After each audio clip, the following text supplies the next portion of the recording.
Are you terrified because you've got to use an apostrophe and you're not quite sure how to do it and you just can't get it straight? Don't worry. Welcome to Avoiding Awkward Apostrophe Appearances Always, Part 1, a teacher helper video by Ashley Marshall.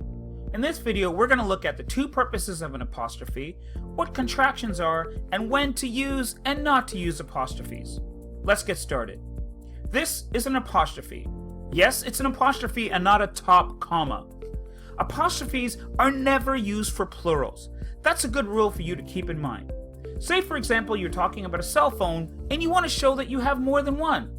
Cell phones is the plural of cell phone, not cell phones with an apostrophe. If you're using an apostrophe to make things plural, you're doing it wrong. There are two purposes of an apostrophe. Firstly, as a contraction, and secondly, to show possession. In this video, we're going to look at contraction, which is a fancy way of saying reducing or shrinking something. Yes, an apostrophe is what we use to make things just a little bit smaller. You've seen them before. I'll show you some examples, like do not, should not, and were not, which are converted to don't, shouldn't, and weren't when you use an apostrophe.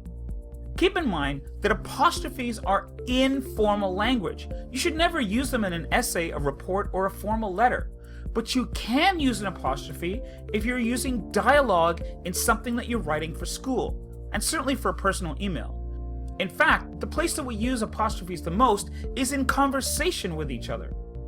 More examples. Would have, should have, and could have become would have, could have, and should have. I am, I will, and I have become I'm, I'll, and I've. You are, you will, and you have, they convert to your, you'll, and you've. Now, a contraction, if you've noticed in those examples, shows that something is missing. There are letters missing. An apostrophe replaces the missing letters. But there are some exceptions, some things that stick out from the rule that just don't fit. Like will not, am not, and cannot. Do not convert to won't, amped, and can't. They actually become won't, ain't, and can't. You can definitely see that we're talking about informal language whenever you see the word ain't. You would and you had. Be careful. These have exceptions too. They convert to you'd and you'd.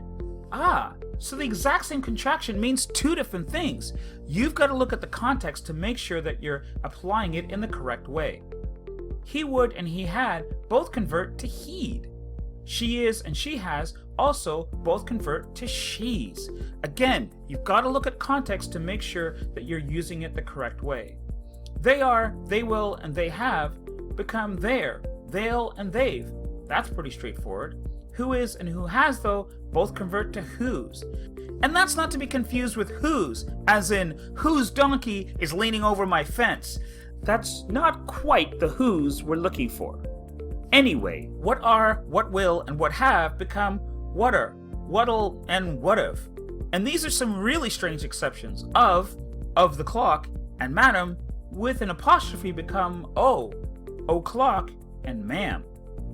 It's is another confusing one. It's means it is, which is not to be confused with it's, which is something different. Like, this train has come off its track and fallen onto its face. That's actually possession, but we'll get to that later. In this video, we've looked at the two purposes of an apostrophe, what contractions are, and when to and when not to use them. If you want to know all about using apostrophes for possession, singular and plural, or even exceptions to the apostrophe rules, you're going to want to check out Avoiding Awkward Apostrophe Appearances Always Part 2, another teacher helper video. Ooh, a subscribe button, a Facebook button. Ooh, go on, click. You know you want to. They're right there. You can do it. I believe in you. Click.